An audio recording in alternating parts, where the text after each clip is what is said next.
This episode of Super Pulp Science is brought to you by the things we make. If you want to support Gregory Kamichuk, you can go to gnbkamichuk.ca. And if you think Justin Curry is just all right, you can go to chasingartwork.com.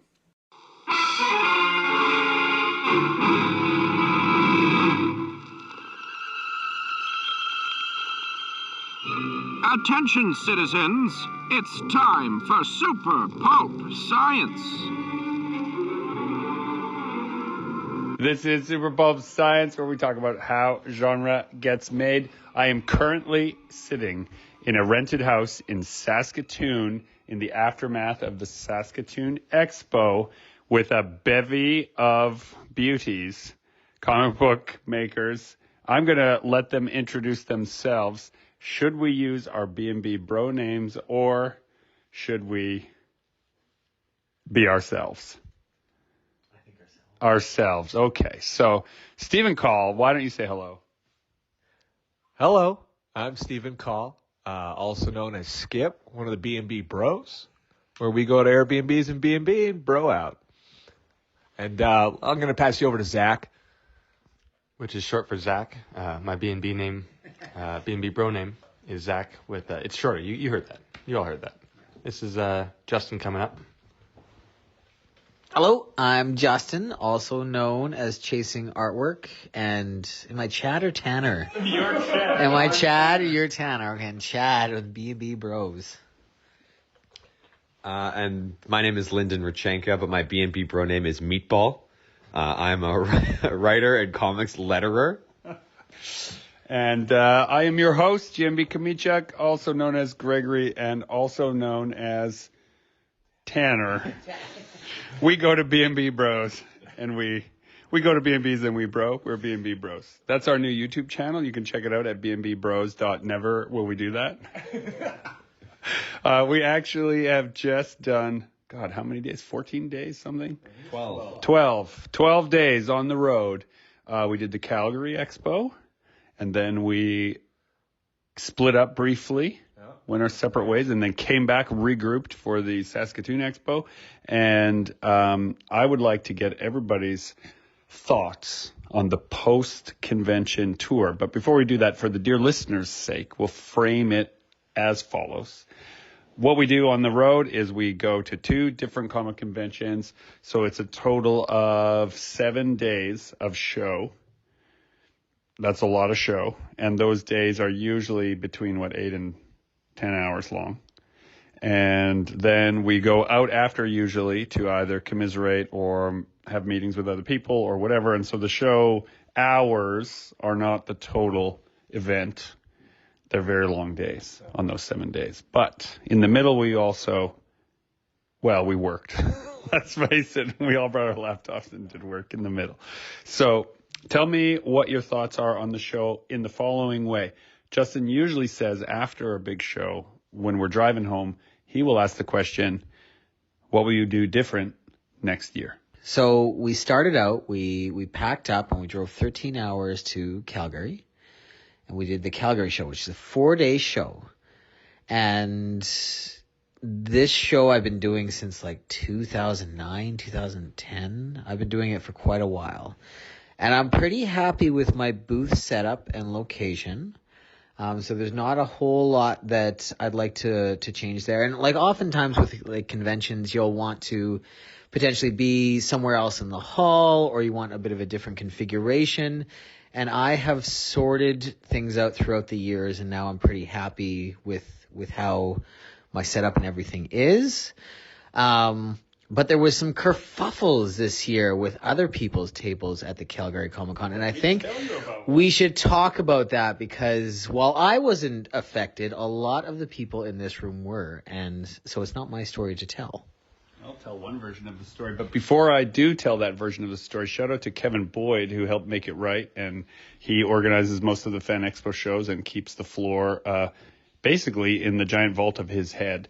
And even though there was a mix-up, he did his best to try and sort it out. So normally I would have 3 or 4 tables on an end cap, and instead I had one table beside a pillar, which was 1.5 tables, sort of. And that really hampered my setup. I was like a bird with one wing tied. But definitely did well at the show. Trying not. Did you lose these tables?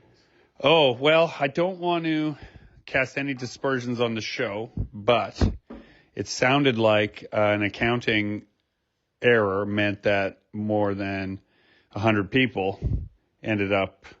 I heard another story. You heard another story. So the following is all hearsay. All right. An important point to make is that we don't know the actual story. We just know the corollary of the story, that a good number of local Calgarians who are comic book makers didn't get their tables provided, even though they had booked them months in advance. Some as far as 8 months in advance. 2 weeks before the show, they got suddenly an email that said, here's your money back. Sorry, you can't table. I received none of those things. But they did take my money from my end cap, and then there wasn't one, so they had to find one for me, a place for me to be. So the supposition is that accounting done mess up. Do you have anything to add to this? I heard about a construction rumor that the constructions on the grounds were they got shorted a bunch of spots in the last couple of weeks before the show, and I didn't get an email like you guys did. I inquired. I'm like, hey, it's 2 weeks out. I haven't heard back. I paid in full months ago. Do I have a booth? And the answer was no. So it sounds like they got shorted by a bunch of booths due to construction, and they had to just kind of cut people that were supposed to be getting tables, is what I've also heard. But yeah, all hearsay. So like they were expecting. So do you mean like they were expecting to have more space, and then construction didn't meet a deadline or something, and then that was it? Oh, and then a version of the story that I heard was that 2 different teams of accountants accepted money for the same map. And so that meant double booking. And that can happen if a show gets big, like Fan Expo bought Calgary, and so now you have more people. Whatever the case, it didn't hamper ticket sales. There were a lot of unhappy vendors, but there were a lot of people who showed up for that show. They sold more than double Saturday ticket sales from last year. So there were legions of people lined up. I will have to thank Hayden Christensen for that, because I believe he doesn't do very many appearances, and so since he did, all the fans of the Phantom Menace and beyond all showed up. Hey, you guys. I bet you anything that if we find him, we'll get our pictures in the paper. Yeah, we can even be on TV. Sure, we'll be heroes. Yeah. Revenge of the Sith is my favorite Star Wars movie. I'm not going to say it's the best one, but I enjoy it. But to go back to the original question of what would you do differently, yes. The Calgary show was the... Pick a different Star Wars movie to be your favorite. No. No. No, okay. Though I do like The Last Jedi. I like The Last Jedi, too. We're in the minority, I think, on the planet Earth. The Calgary show was the continued experimentation of Steven and I growing our booth. So, we've got 2 shows that we can talk about, and I don't know if we're going to talk about Calgary, and then we're going to talk about Saskatoon, or if we're just going to fold our lessons all into one topic. But we learned at the end of the last con season in Winnipeg that we had sort of outgrown a single table. And the Winnipeg show was our first table as a 2-table booth, and Calgary was now our first show on the road as a 2-table booth. Describe what you do to the person that this is their first episode, what you mean by 1 table, 2 table. How do you outgrow it? What have you done? That's a huge question. So at a small answer. At a convention, you can, when you're booking your space, you can book 1 table, 2 tables, or an end cap is essentially your 3 options. And unless you're special. Up until this point, at the end of last year, Steven and I would book 1 table, and we would bring everything that we had made, and we would stack it up in little piles on the table, and we would try our best to sell it. And at the end of October, we booked 2 tables for the Winnipeg show. It doubled our space and allowed us to spread out, but we also hit sort of a critical mass of production and books where we had too much stuff to fit on 1 table. And so we expanded into 2 tables, and that allowed us to see almost a proportional increase in sales to sort of a double point. And so coming out to Calgary was sort of the next stage of seeing, have we gotten big enough yet? Or how do we fill the gaps that we have? And so what we plan on doing next year for Calgary, if there's space at the Calgary Expo, is we'd love to try and see what an end cap would do for us versus our 2-table setup this year. End caps will phenomenally increase your traffic, but they're, at least twice as expensive as a 2-table setup on the inline. They can be. 33%. generally 33% increase in cost. It can be quite a lot more, though. Maybe I'm thinking of... Depending on the show, but in Calgary, it's not that much. In Calgary, it's about 33%. It's like buying a third table. Yeah, okay. Well, you'll get a 2-table end cap instead. And so Stephen... I can check my invoices because I got charged for one. They took that money. Yeah, so Stephen and I's hope is that next year we can upgrade to an end cap and see if the growth expounds the same amount as it did when we moved to a 2-table setup.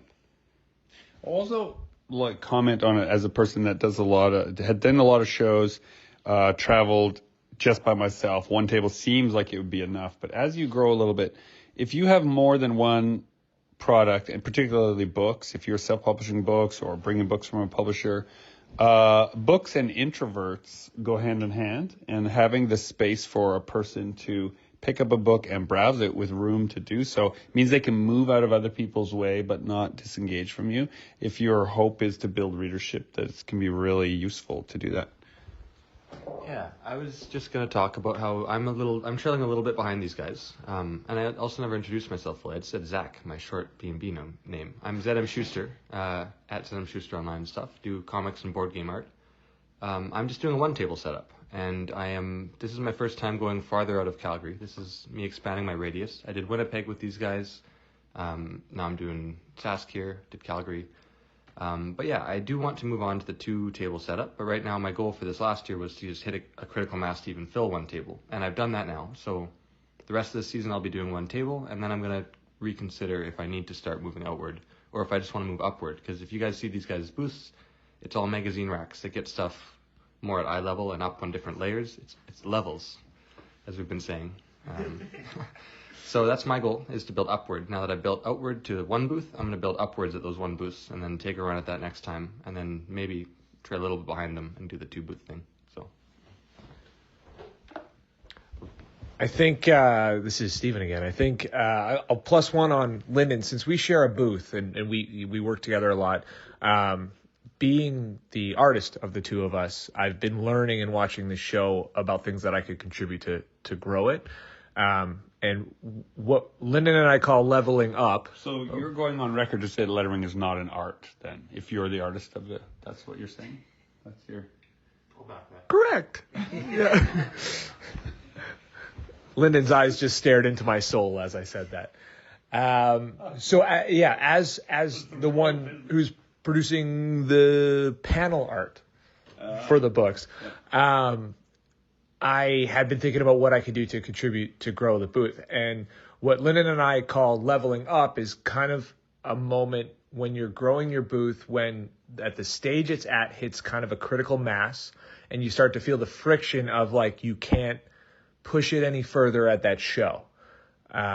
And we're feeling like the next level up is that I should probably start making more prints. And so we can have larger canvases at the table. If you've ever seen Justin and Gregory's booths at these shows, they are piled high with canvases and prints and, images that are great for, something for everybody. And that's something I've had an internal battle about for years as to, I only want to make comics.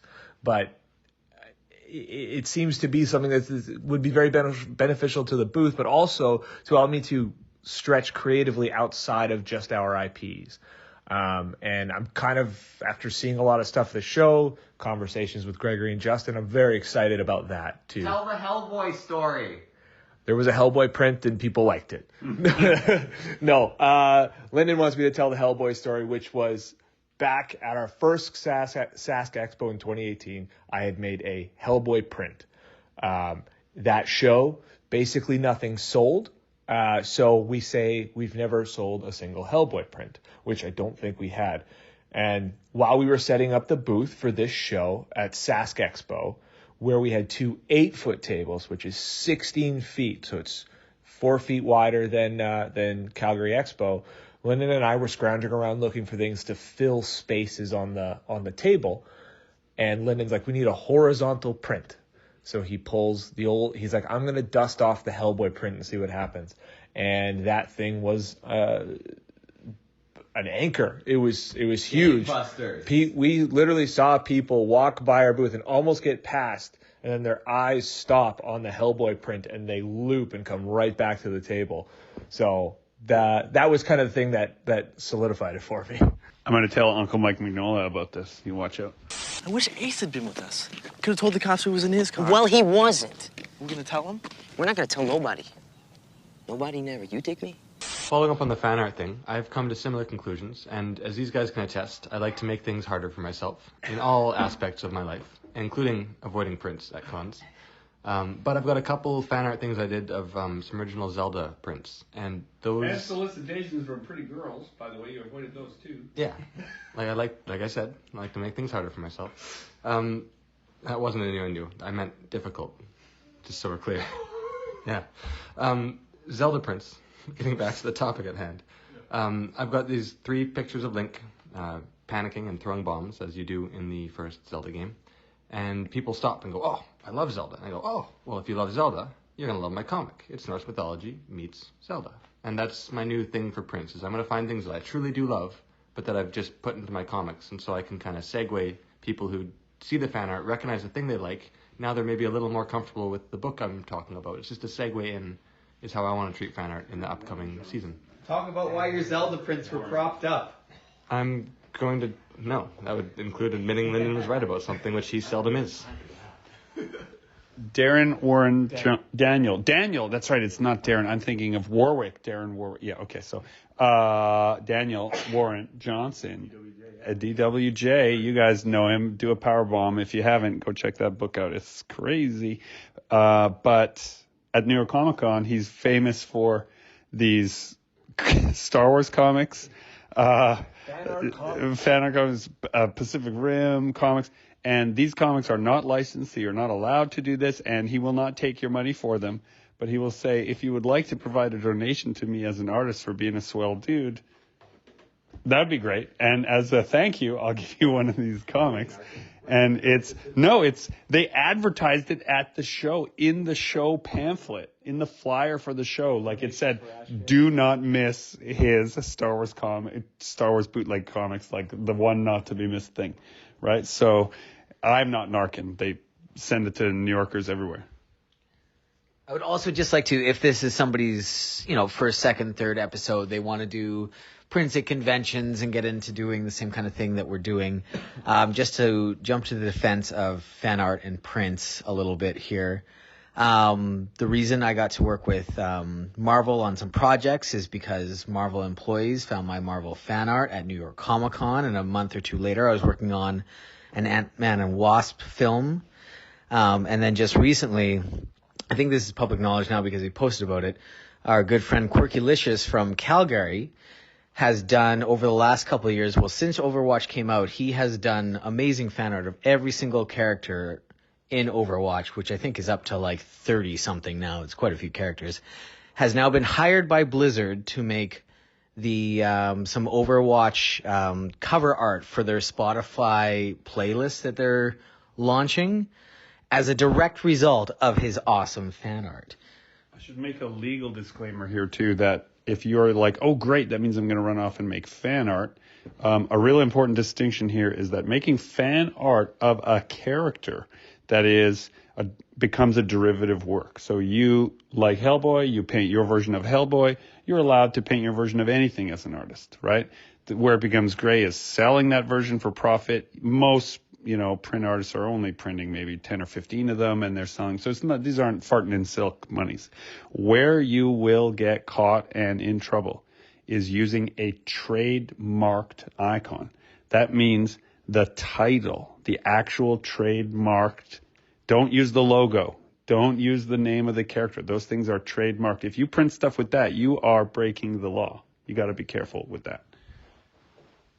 I misspoke earlier when I said I had Zelda prints. I have a legendary hero prints. And I also have a series of 4 average kids prints that look an awful lot like Earthbound, which were 2 girls ran screaming up today at the con for those because nobody else is doing Earthbound fan art. Average kid prints. They said, to quote them both, yeah. 4 average kids prints, nobody makes those. That's amazing. I'll take 2. So that's what that was for legal reasons. Now, should we pass it to the only one of us that passed the bar for his take on this? I have no comment on the production and for-profit selling of fan prints, nor do I know anyone who does such a thing if anyone asks. Nice. I'm Narcan Zone. All right. You have something to say, I can tell. Oh yeah, I just one other really cool thing that we did this year amongst the four tables that are in this podcast that was a lot of fun. That as far as doing something different next year would be to retool this idea and workshop it and see if we can really make more fun with it. Was we were calling them chase books, where we have a book that one or two or three or all of us have done work in, that they would buy, say, dead work from Justin, and then Justin would sign it and sketch in it. He'd send them to Dead Work. Oh, yeah, Dead Work is an anthology that we as a group with 4 other creatives last year, we kickstarted this 22 story anthology. It's a whole series of different genres, from horror to mystery to science fiction, to a bunch of genres that we wouldn't even dare try to explain because they're so weird. And it's a book that we just all love, and everything goes so well together that it created this amazing book. And so now, at this point, I think we all have it up on the table, and if someone sells one to somebody, they sign it, they sketch in it, and then they point out the next booth, and that person takes that book they bought to the next booth, and they get another sketch, and another sketch, and another sketch. Most visits resulted in sales. And it resulted in these people who are at this show to buy books, to find the books that they were there for, which is really cool. Is that the one when you pass the baton? We were saying it was really sort of a Relay. It was a relay, yeah. But we were saying that it really felt like sort of a beneficial relationship both for us and the reader, because what it did was allow the people who have come to the show to buy comics to more easily find the other vendors who are selling comics. Yeah. So Because we're there, yeah. Yeah. And I'll also say a way that finally we get to give back that doesn't feel like we're just asking for them to buy another thing. Yeah. So what they're getting actually by supporting the one book that we all worked hard on is our actual tangible thanks, right? All they have to do is put some miles on their feet, find us all, and we all draw in the book and make it special. And then they can see the faces of the people of the book they're going to read, and then they've been connected to the whole creative team. It's just, I think, really beneficial. Justin and I have been doing this for a while in our books because Dragon Nanny and Rust and Water and Cassie and Tonk, they don't really fit into my booth display because I have so much horror stuff and so much monster stuff, and kids don't immediately look at my booth and go, "Oh, that's totally where I should stop," and that's where I should look at it. So we keep all that stuff goes out to match. It's all Justin's art, so those books are all front facing at his table. But when he sells one, he brings them over to the booth and it's like, surprise, surprise, this guy who makes all this freaky, scary stuff also wrote this heartwarming story, and he'll also do a sketch for you, So it's really fun. Justin usually accompanies this by telling the person after he's done his sketch, "I'll take you to Gregory. Let's see if he can draw anything half as good as this." Yeah, he really does. Yeah, okay. Back in the day when I was just starting out at cons, Peter Tchaikovsky, a friend of mine, Rock Paper Cynic at the time for cons, we would do sketch battles in a book I was a guest artist on. I think my first published artwork actually was his book. And we'd sketch it and we'd do battles. So one half of the page, one of us would draw something cool, and the other person would have to do something that would fight that thing. And then we'd let the people decide which thing. So I'm thinking we should bring that back. Next show we do sketch battles. Those were a ton of fun. You lose, Gordy. Gordy loses. Oh, Gordy just screwed the pooch. Yeah, so aside from the things that are beyond your control, like sometimes just life gets in the way and there's a problem and there's a kerfuffle, obviously you want to have this show booked ahead of time. You want everything to work out, right? But for me, one thing that I would definitely do different is figure out a way. Okay, so for the dear listener who has no idea what I do at a show convention floor, because I write graphic novels and I write novels and I have single issue comics and I have canvas prints of that work as well as 12 by 18 prints of that work, there's a lot to take in. And people sometimes aren't sure, they're very surprised that it's all the work of one person and that a person could be responsible for that kind of stuff, you know. I'm going to make a sign that explicitly explains that this is not a company booth with a bunch of different art.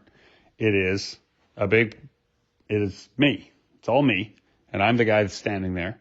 And if they have a question, because I would tell that every time, I find that every time I say I did all this work, people immediately change. They just flip, and because they recognize now that this is a human endeavor, right? The smallest of businesses, right? Not just a small business, but like a one-person, pop-up art show. And now they have so many more questions, so many more engagements, so much. And I for the longest time, I just felt like such a doofus, being like, I made all this. So I had to come up with patter, and it's fine to have patter to have a funny way to bring it up every time. But after a while, it does feel like you're selling a dicing machine at a trade show, and it'd just be nicer to have a sign that just explained it. So that's definitely. It feels like you always have to confirm that no, I am not just a publisher. This isn't a company. It's interesting. And I quote from this weekend: "Hey, how's it going? Feel free to pick up anything that catches your eye. I'm Lyndon. This is Steven. I'm the writer. He's the artist. Everything on this table is ours." Every single time. Yeah. And then they wow. Yeah, and I usually say hi, thanks for stopping. It's usually someone has shown interest. I'll say, oh, thanks for maybe it's a compliment or a wow. And I'll say, oh, thanks for the wow.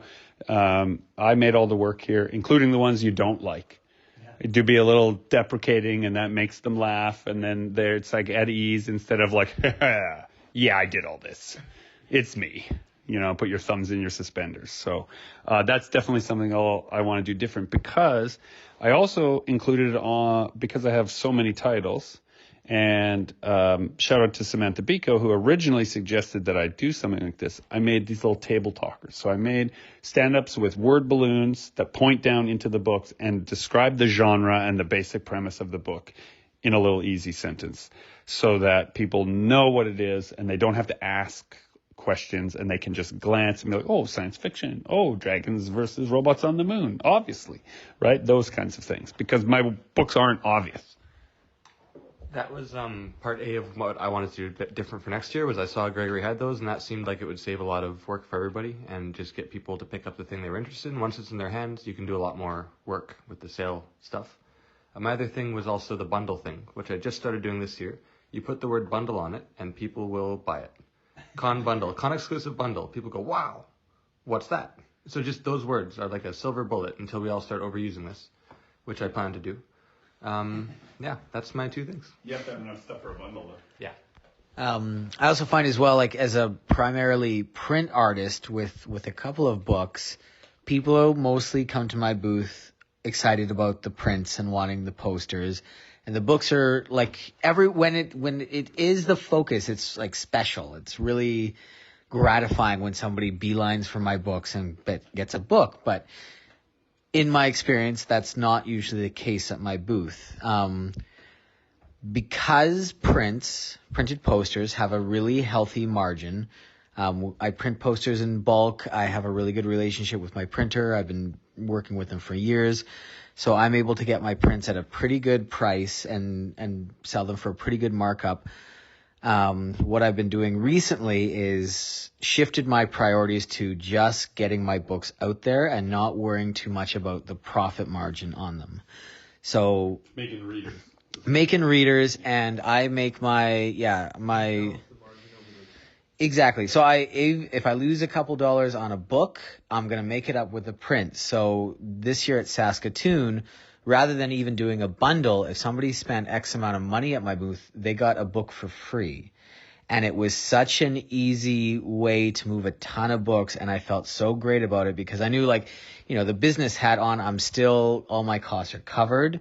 But getting those new readers and what that's going to do for me next year when my new books come out, I think that's well worth the investment. And you see big companies do this all the time. They will lose money on Uber Eats, they lose money on delivery, but they want that customer base. And then Amazon as well loses money on like every shipment, but they're making it elsewhere. It's a good business practice. And if you're a print artist and you're thinking about books, I can't recommend it more. And because you have those prints and you have that figured out, you might not make as much on books, but having those two things together makes you such a stronger presence at the show. I think it bears mentioning that one of the reasons, or one of the things we've observed, is that the psychology of a person picking up a graphic novel or a book at a show is as follows. Oh, I like the cover. Will I like what's inside of it? Will I take the time to read it? If I read it and don't like it, what will I do with it after that? If I read it, or if I'm giving it as a gift, will someone there's all these different unknowns that are built into just seeing a book on the table. If they like a piece of artwork, it is done. They like it. I like it. It doesn't do anything else except make me like it when I look at it. There are no underlying other decisions to make. And so as a result of that, the margin in there gives you the ability to pay to have that customer acquired. If you just be really cutthroat about it, you're taking the margin that you normally make on the print and you're eating it, and then now you have someone reading your book, and you guys are both nodding. I'm watching him. He keeps thinking there's a space. He's a space. There's no space. I'm just going to keep talking. He's he thinks the boat's going to move. Listen. Yeah. Tanner don't leave space at the Bnb. So if we're moving in and talking less about things we would change and more about things we tried this year, Calgary and Saskatoon was the arrival of the Laundryman, which was Stephen and I's newest book, but also the centerpiece of our table. And I'll let Stephen describe what that display looked like. I'll describe it from the outside. What the display looked like? The Laundryman and the effect it had on our table. Oh, okay. Well, yeah. I said Hellboy was an anchor, but if that anchor needed an anchor, it was Laundryman. We would set up, it's like a 2.5 foot wide by, 2.5 foot tall magazine rack. And we filled it right to the top with Laundrymen. And if you haven't seen Laundrymen yet, the cover is two guys trying vigorously to do their laundry while a werewolf bears down on them. And then the words, "The Laundrymen," are shining in gold foil on them. If you've ever seen the cover of Dragon Nanny, Dragon Nanny has foil, right? Yeah. It would shine similarly. I remember walking into Calgary Expo in the front door, and you could see the Laundryman our booth from the door, and the Laundryman title was white hot, really far away. I was like, holy crap. And it pulled people in. It was really cool to see, because we've got multiple books. We've had multiple situations where a book is the major book, like Infinite Universe, Laundryman Black and White, which was the first issue in black and white last year, the Dead Work. We've had multiple anchors, but nothing quite like this. And I think it has a lot to do with the fact that there was a Laundryman, but then we had two towers on either side of the booth that was full of every other book. And visual advice we take from Justin and Gregory with the way they stack their tables and stuff like that. And I don't know, it was just really cool to see our booth this way. Your guys' enthusiasm for your new book was a big anchor for the table. It was fun to watch from the outside. You guys get super excited when anyone showed any interest in your book because you were so proud of it, and then they could see that, and then it made them want to pick it up. But also, nothing sells your first or second book like your new book, and so you having a new book out meant people were interested in how you got there, and so they were willing to check that out. There he is! I see him! Look! Look over there! I see him! I see him! A thing I've noticed, that without the dazzling charisma of Gregory, it is difficult to be a solo person at a booth. Because just on average, the person walks up and they have to talk to this person who wants a sale. That's the perception. Gregory bypasses that with just oodles of charisma. Justin has teetering stacks of prints that dazzle the eye. But when they walk up to my booth, I feel a little bit... pectoral muscles. Oh, huge. But when they walk up to my booth, they're seeing a guy who's standing there wanting to sell stuff. So I'm trying to make my booth look more legitimate, but there's something about the banter these two can do, Lyndon and Steven, back in the old bartending days, where people people are walking up to join a conversation. Joining a conversation is not intense. It's not scary. You're walking up. These guys are chatting. If they go, oh, hey, what's up? They're still doing their thing, and you're not imposing. Whereas if they walk up to me, I felt sometimes like they had to talk to me, and some people didn't want that. Some people are looking to scooch on by the indie booths. So I'm missing a little bit, because I used to share tables 50-50 with another creator doing their own thing, and I miss having someone to banter with. So I'm wondering if I can find a booth mate, or if I need to learn from Gregory. That's something I should learn too. Here's Justin. One thing we did, because I think like in the early days we found that too, it's, somebody approaching your booth, they don't necessarily want to be pitched to by every single booth they got to. And how I got around that, because I didn't know how to make it work either, is I put together the thumbnail, the menu. Yeah. So it's basically this piece of paper, double-sided. I put mine in this plastic hard shell case, and it has every single print available at my table. And it's just a nice way for me to, because I can tell some people are like, just don't seem to want to be talked to. Here's my thumbnail. It's got everything all at once. Let me know if you have any questions. And then I disengage. I get away from them and give them space to look at this menu sheet at their leisure. And if they like what they see, then they'll typically go down to my portfolio book, which has all my prints on pages. And it goes from there. But I love being able to just hand people a thumbnail and get out of there and not have that like forced conversation time after time after time. And I will comment that our table sells books. Like we haven't been a print table until Hellboy arrived. Out of a dusty corner. Out of a dusty corner of the suitcase. 5 years ago. Yeah. But no, Stephen and I were talking about this too this weekend. It's really interesting when we watch Justin work and we watch Gregory work, because every single person that we interact with, we're trying to give them a book. Yeah. We don't have prints to show them really. Well, we do, but they're from our books, so except for Hellboy. So they lead back to our books, and it's like every single sale we're making, we're trying to talk about books, which is a big commitment, like you mentioned, for the casual passerby. So it was so gratifying that people saw Laundryman and they picked it up and they flipped through it, and without exaggerating in any way, over 90% of our sales over this past week, those people have walked away with a copy of the Laundryman. Whether it was the Laundryman and something else, or just Laundryman on its own, people were drawn to that book, which is amazing because it's like it's our latest book. We like to say it's the strongest sense of where we are currently as creatives, being so new, that to have such a positive reaction, it's indescribable. I have a couple things to say about that. Number one, for the dear listener, none of us are famous either. No. So what this means is people usually haven't heard of the work before they see it there for the first time, right? There's no big flash that has drawn them there. They just really saw the book. But the gold foil does it.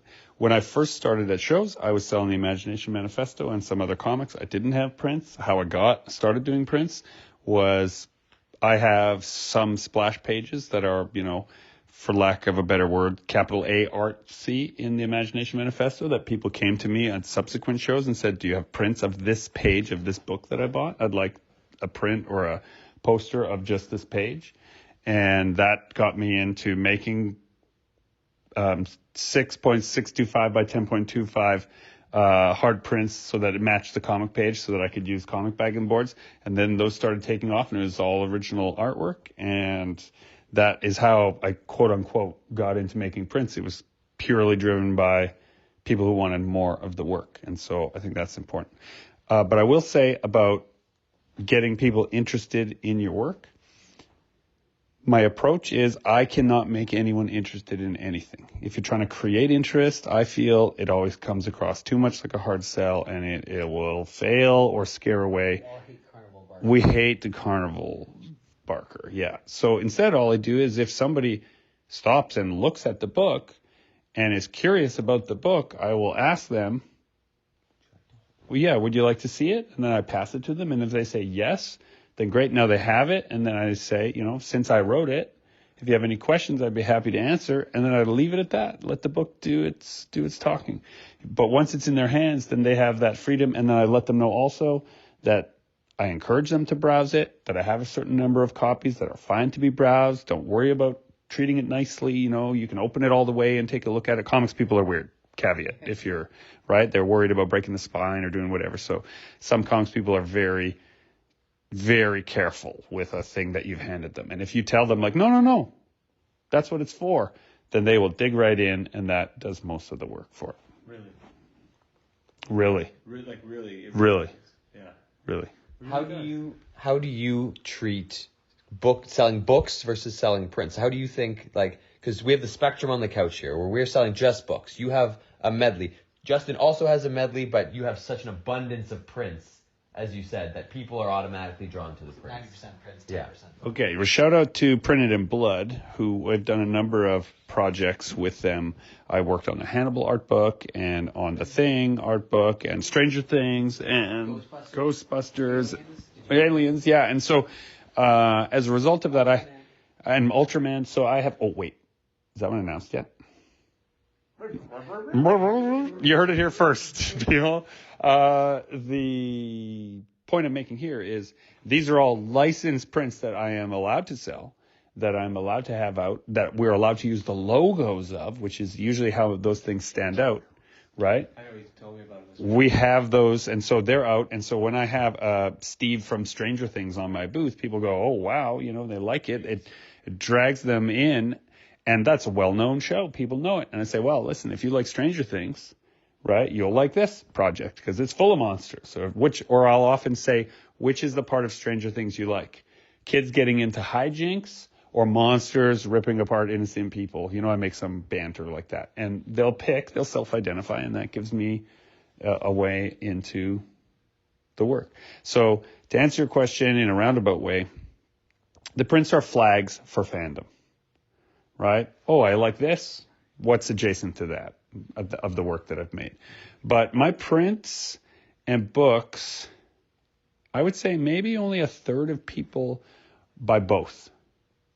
Right? It's like there are book people and there are print people, and then there's this sort of 1/3 that love the work enough to have prints and books together. And, I love you. Those of you who are like that. Yeah, so... And right now my booth is 90%, 85% completely original content. And then the other leftovers is stuff that I've either done for Printed in Blood or a few that are firmly in the public domain, like Dracula and Metropolis and Nosferatu and ones like that. And so those also are things that I dearly love, and their influences are clear in my work. So if someone's like, oh, I love Metropolis, I'd be like, well, here's another, me too, and here's where it shows up in my work. So they're just flags to help you. What I might do differently, now that we're talking about it, is make a table talker related to some of those heavy-hitting art pieces that says, if you love Metropolis, you should check out this book that's on the table. Great idea, for sure. Right? And that is just occurred to me. That's been my plan since Calgary. You didn't share your plan? No. You were just going to hoard that. I think I should have Lyndon. That was just going to be for you, eh? Oh, you monster. How did we feel about post-event? That's what we call the pandemic at the studio. Dear listener, if you're new. Post-event shows. How are you feeling? I only saw maybe, I could probably count 20 people in masks in both of those shows. I was like, good for you. I genuinely would probably feel more comfortable in one. I know. I feel like I'd lose sales and freak people out. This is my first big bout of shows where I didn't wear one. I didn't like wearing them, but I would be happier in one. I genuinely thought it would get in the way. I guess I'm talking. You're talking way over there, yeah. So yeah, I'm still uncomfortable. It's a lot of people, and I think I would be happier in a mask. But I was talking with my neighbor at Calgary, and they also felt the same way. That would hinder sales in yeehaw counties like Calgary and Saskatoon. And what are you saying about Calgary and Saskatoon? Oh, lots of things. Zach is from Calgary, so that's okay. Yeah. A lot of cowboy types with views on things. That's all I'll say. You're not taking him. Nobody's taking him. Come on, kid, just give me the gun before you take your foot off. You ain't got the sack to shoot a woodchuck. I was just going to comment on it being the first. No, it's not the first major show for me because we did Toronto. So, Toronto. Better to go to Toronto than to go to a place you don't want to. Croissants. So I mean, in terms of the post-event stuff, I think the WHO just recently announced that something like 200 million people died in the pandemic. Yeah. Now, again, I read that on the internet, so don't quote me with that. And you know, I've had COVID and it sucked. But I agree with Zach. I feel like if you were to wear a mask behind your table, it's harder to communicate with people. And so much of what we do behind the table is communicating with other people. So I can only imagine what it would be like for me talking to the person who's wearing a cosplay mask while I'm wearing a mask. We wouldn't actually be able to communicate with each other. We did, you know, the whole bunch of shows back we did with masks. We did, and it wasn't, honestly, my experience was it wasn't as bad as I thought it would be.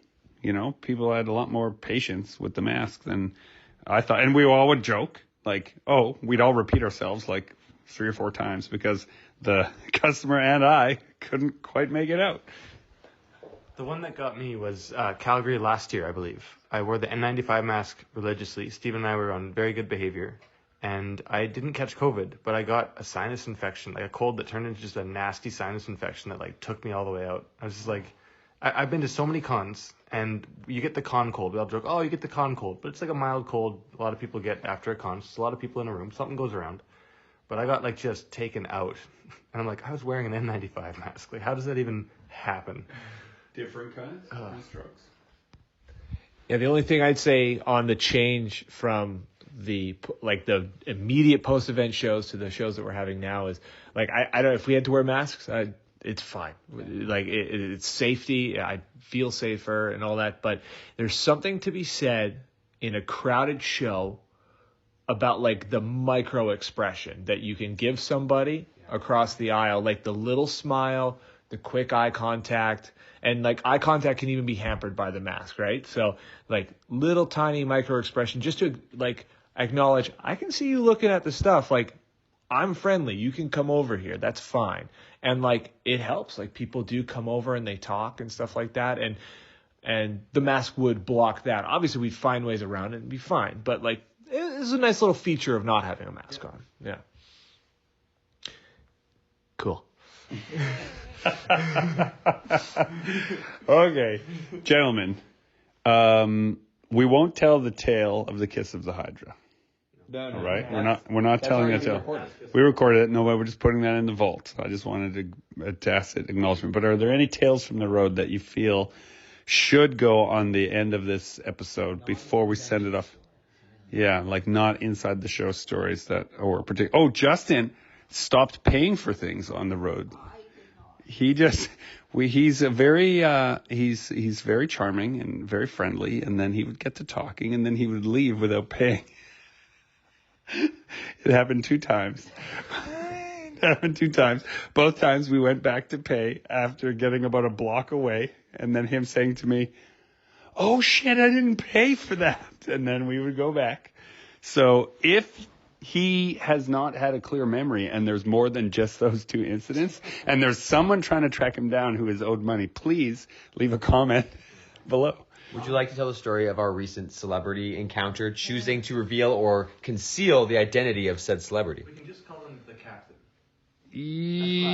That's classy, I suppose. We'll just say that it's ours. It's our moment. No, we did meet someone who is great, and they meant a lot to me growing up, and they were a consummate gentleman. But that's our story. That's not for you. That's our story now. And we didn't do it for clout or anything. We did it out of pure, unadulterated respect. So, the other story that I would like to tell is that I managed to convince the household to all become Buffy the Vampire Slayer watchers. You weren't watching. You've seen it before, but you weren't currently watching it. Steven has never seen it before. Yeah. Gregory is a fellow fan. Yeah, regularly. I became sort of agnostic about Buffy the Vampire Slayer after the Whedon exposures, but as a person who really values the efforts that the hundreds of members of a crew put into a show, after a while I was able to come back around and say, like, in order to honor those efforts, rather than punish the show itself, I can the content and all of those people, and they've all had their platforms. They've all had a chance to speak about those things and say how they feel about it, and that they don't mind if people love the show. It's okay to love the show. So I've loved Buffy for a long time, but I was a late bloomer on Buffy the Vampire Slayer because it was called Buffy the Vampire Slayer, and I was like a moody teen, 20-year-old something. I was like, Buffy? I don't want to watch a show called Buffy the Vampire Slayer. I deeply regret it. And my friends were going to get together. This was back in the time of appointment television, right? Before streaming, you'd have a day that the show was on. And I had a bunch of friends that would all get together to go watch Buffy the Vampire Slayer. I was like, you losers, whatever. And so I missed out on like 2 years of Buffy before I finally joined them. Yeah, before I finally joined them. Man, I regret it. So the last observation that I have about this trip is that it's really emphasized to me that I'm getting old because, we've been on the road for 12 days. I dearly just want to be home.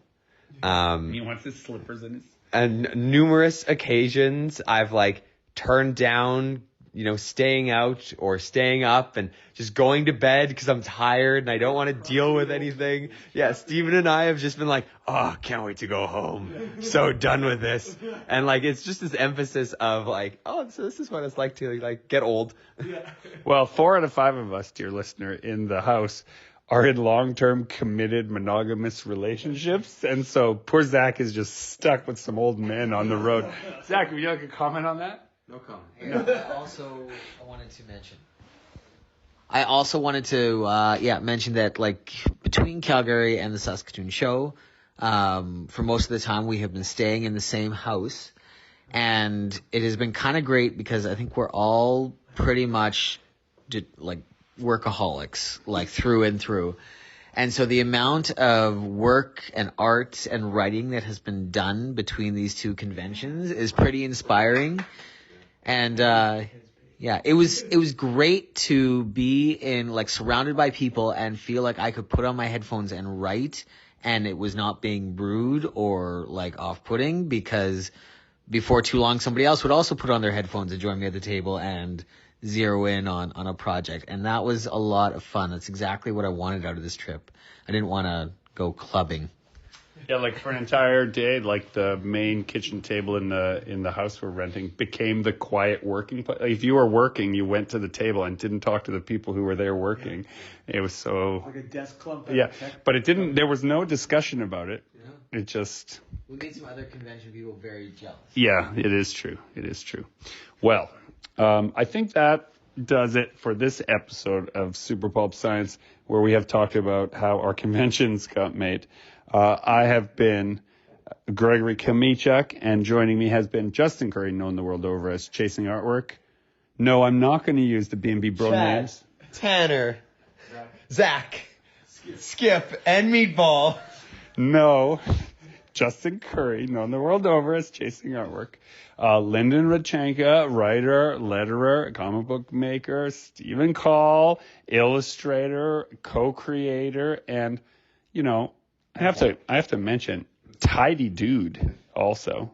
And Zach Schuster, illustrator, writer, and this has been our wrap-up of the Calgary and Saskatoon adventure.